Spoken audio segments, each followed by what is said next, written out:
Africa has been arbitrarily and prejudicially profiled as risky for investment on entirely spurious grounds.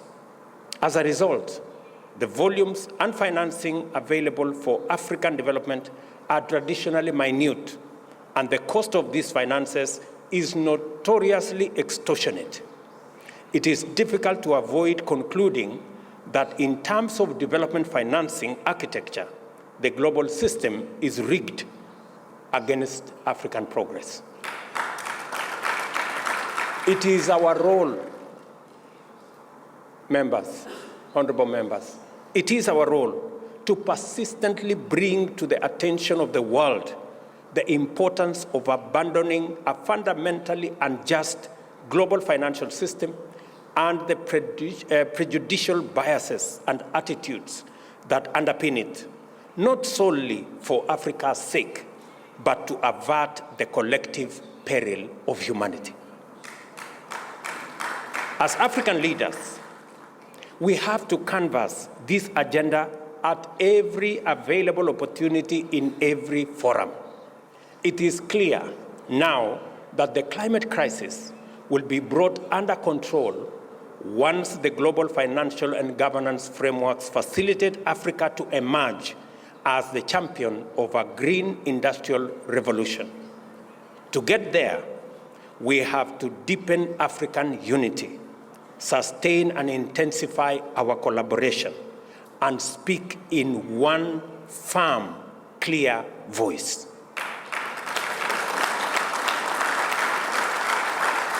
This is how we will deploy our natural resource base to unlock the promise of carbon trading mechanisms under Article 6 and to prevent the plunder of our continent's resources by others.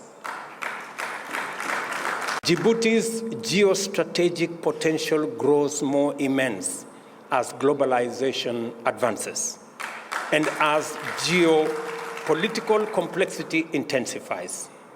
Every significant peace and security actor factors Djibouti as a component of effective global strategy as a matter of course. Djibouti is also a diplomatic hub of no mean repute. IGAD is not headquartered here by accident.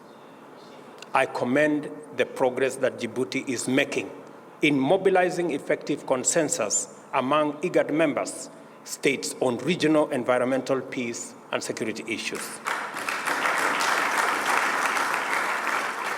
I also appreciate Djibouti's role under the leadership of His Excellency President Ismail Omar Guelleh in leading the fact-finding mission to assist in the resolution of maritime dispute with a friendly neighbor.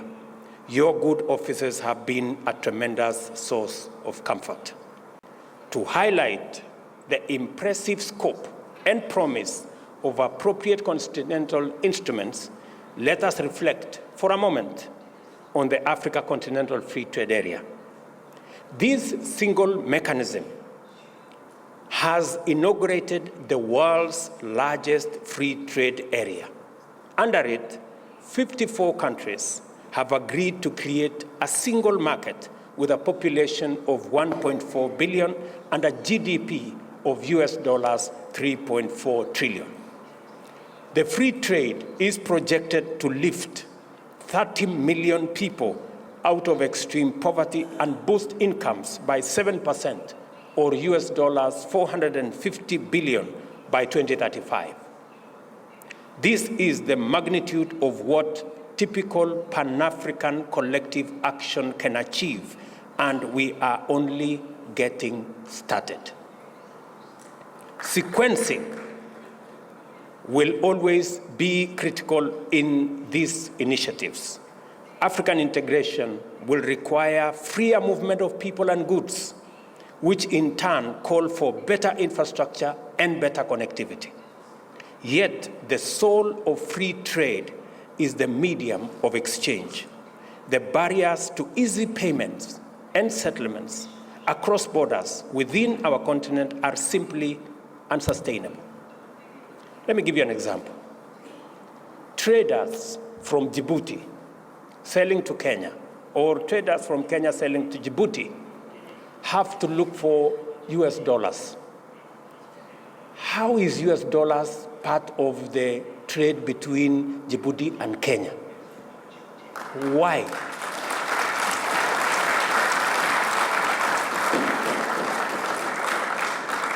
And we are saying that today, Afri-Exim Bank have given us a mechanism where traders in our continent can trade in their goods and services, and the Africa-Exim Bank will settle payments in local currency.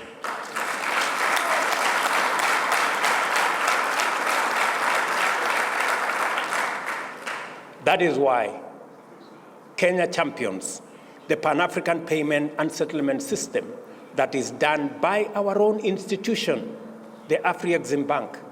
Why, members? Why is it necessary for us to buy things from Djibouti and pay in dollars? Why? There is no reason. And we are not against the US dollar. We just want to trade much more freely. Let us pay in US dollars what we are buying from the US. But what we are buying from Djibouti, let's use local currency.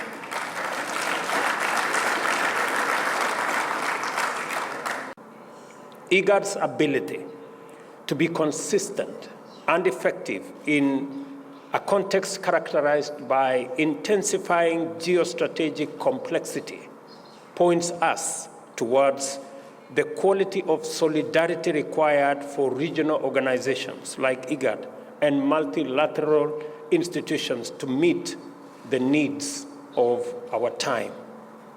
I am happy to state that Kenya and Djibouti remain united in their commitment to strengthen the critical regional mechanism like IGAD.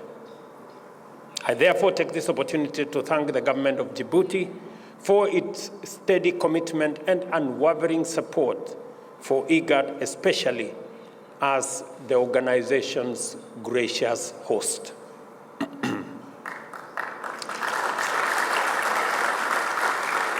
Aside from IGAD, Kenya and Djibouti are brought together by a common goal of promoting peace and stability in the Horn of Africa through other mechanisms. We are both troop-contributing countries for efforts aimed at stabilizing Somalia and combating terrorism through the Africa Union's transition mission in Somalia, ATMIS, as well as its precursor, the Africa Union mission in Somalia, AMISOM. These efforts represent our shared commitment to collaborate consistently in the pursuit of our mutual interests, bilaterally, regionally, multilaterally, for the benefits of our peoples. As the country's parliament, this assembly is the place where the nation reasons with itself in order to generate solutions and guide progress. Your deliberations matter to Djibouti's national agenda, for our region, and where our destiny is forged.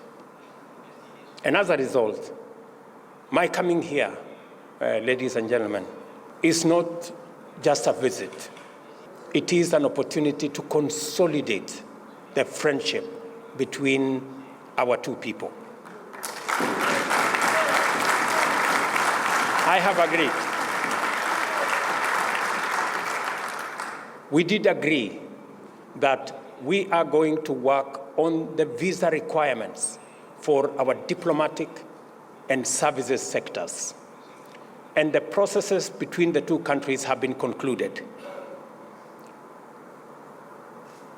I have today informed my brother, President Goulet, that we will not only make it possible for people holding diplomatic passports and services passports to come to Kenya without the need for a visa, but I have also extended it to all the people of Djibouti, even those holding ordinary passports.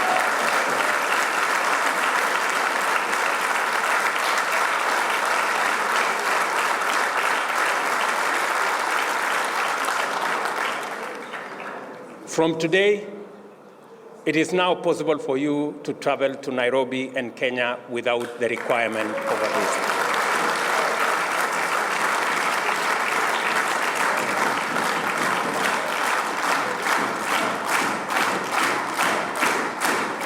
The AU reform agenda should be our top priority for African leaders to thoroughly examine and facilitate the process to ensure that the roles of the Bureau, the summit, committees, regional caucuses, the secretariat, and commissions are appropriately streamlined, creating a continental governance body that is truly effective. Equally, the imperative to fully operationalize the Pan-African Parliament is urgent. We must also review the funding arrangements for our AU budgets. It is an important thing for us to discuss. African Solutions, Agenda 2063, the Africa Continental Free Trade Area, and the vision of a young, clean, green continent of the future will remain a pale dream until, if we do not equip the Africa Union with the necessary capacity to live up to our aspirations. I am also aware that a key setback for our individual and collective efforts to break free of our intractable problems with climate change, peace, and security lies with a fundamental flaw in our global multilateral governance structure. The apex organ of the UN system, you all know, the Security Council, persistently manifests a continental resistance to the values and principles that inspired the formation of the UN and which the institution is mandated to promote and defend. Do you know that only 5 countries of this world hold meaningful power in the UN Security Council? None of them is African.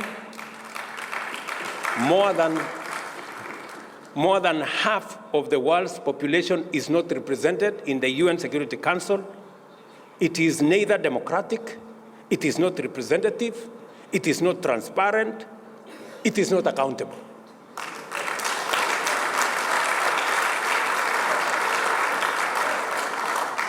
As a result, it is unable to effectively respond to the pressing peace and security needs of the parts of the world most affected by conflict and insecurity in our global south.